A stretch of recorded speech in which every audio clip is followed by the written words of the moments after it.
না, মোহাম্মদ মাসুম জানতে চেয়েছেন রোজা রাখা অবস্থায় বমি করলে রোজা হবে কি। জয়নালউদ্দিন জানতে চেয়েছেন রোজা অবস্থায় ইনহেলার গ্রহণ করা যাবে কিনা। কানিজ ফাতেমা জানতে চেয়েছেন আমার মায়ের কিডনির অসুখ, রোজা রাখলে শরীর বেশি খারাপ হয়, সেক্ষেত্রে করণীয় কি। শাকুল খান জানতে চেয়েছেন কেউ যদি ফরজ সালাত আদায় না করে রোজা রাখে তার রোজা রাখার যৌক্তিকতা কতটুকু। খায়রুন নাহার জানতে চেয়েছেন রোজা রেখে মেহেদি নখে আর মাথায় দেয়া যাবে কি না।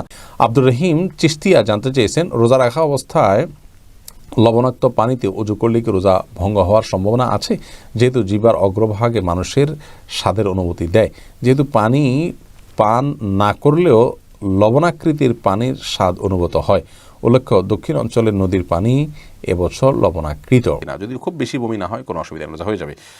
খুব বেশি বমি হয়ে গেলে সেক্ষেত্রে আপনার অনেকের ওলামায়ের মতো রোজা ভেঙে যাবে, অনেকের মতো রোজা দুর্বল হবে, ভাঙবে না, মতপার্থক্য আছে। কিন্তু অল্প স্বল্প হালকা পাতলা বমি হলে তাতে রোজা ভাঙবে না, তাতে নিয়ে কোনো মতপার্থক্য নেই।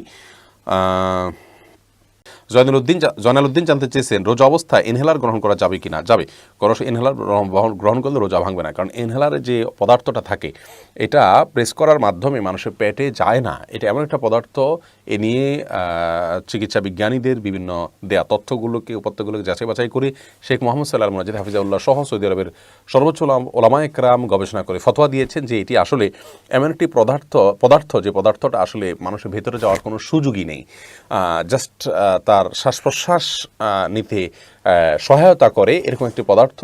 অতএব যেহেতু এটি খাদ্য বা পানীয় হওয়ার মতো ভেতরে যাওয়ার মতো কোনো জিনিস নয় এবং ভিতরে যায় না, অতএব এটি নিয়ে কোনো অসুবিধা নেই রোজা রেখে।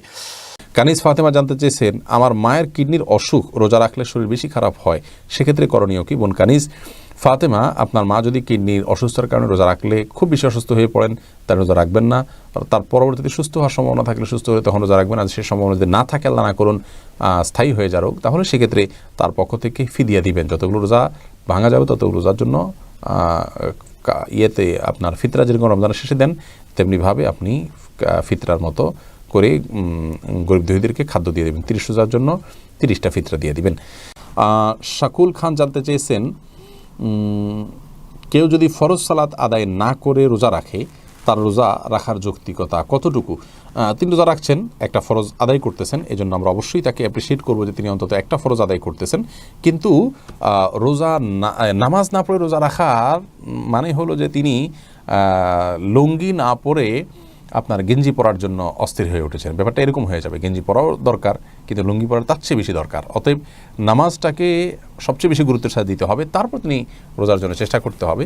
নামাজ না পড়ে রোজা রাখা এটা হলো নামাজের গুরুত্ব বা সালাতের গুরুত্ব না বোঝার কারণে। আল্লাহ তাআলা আমাদের ভাইকে বোঝার তৌফিক দান করুন। খায়রুন নাহার জানতে চেয়েছেন রোজা রেখে মেহেদি নখে আর মাথায় দেয়া যাবে কি না। রোজা রেখে হাতে, নখে ইত্যাদিতে মেহেদি দেওয়াতে কোনো অসুবিধা নেই। আব্দুর রহিম চিশতিয়া জানতে চেয়েছেন রোজা রাখা অবস্থায় লবণাক্ত পানিতে অজু করলে কি রোজা ভঙ্গ হওয়ার সম্ভাবনা আছে, যেহেতু জিহ্বার অগ্রভাগে মানুষের স্বাদের অনুভূতি দেয়, যেহেতু পানি পান না করলেও লবণাকৃতির পানির স্বাদ অনুভূত হয়। উল্লেখ্য দক্ষিণ অঞ্চলের নদীর পানি এবছর লবণাকৃত। ভাই আব্দুর রহমান, নোনা পানি দিয়ে যদি কেউ উজু করে কোনো অসুবিধা নেই, সেই নোনা ভাব যদি তার গলায়ও চলে যায় কোনো অসুবিধা নেই। যদি তার কাছে মিষ্টি পানি না থাকে বিকল্প তিনি নোনা পানি দিয়ে উজু করতেই পারেন, কোনো অসুবিধা নেই। ইচ্ছাকৃতভাবে পানি বা কোনো কিছু মুখে দিয়ে পান করা বিনা প্রয়োজনে বা অর্থাৎ উজুর প্রয়োজন ছাড়া আপনার অন্য কোনো প্রয়োজনে সেটি জায়েজ নাই, কিন্তু উজু করতে গিয়ে পানির যে স্বাদ সেটা তো আমাদের মুখে আসবেই, জিহ্বার সাথে যাবেই, এতে কোনো অসুবিধা নেই ইনশাআল্লাহ।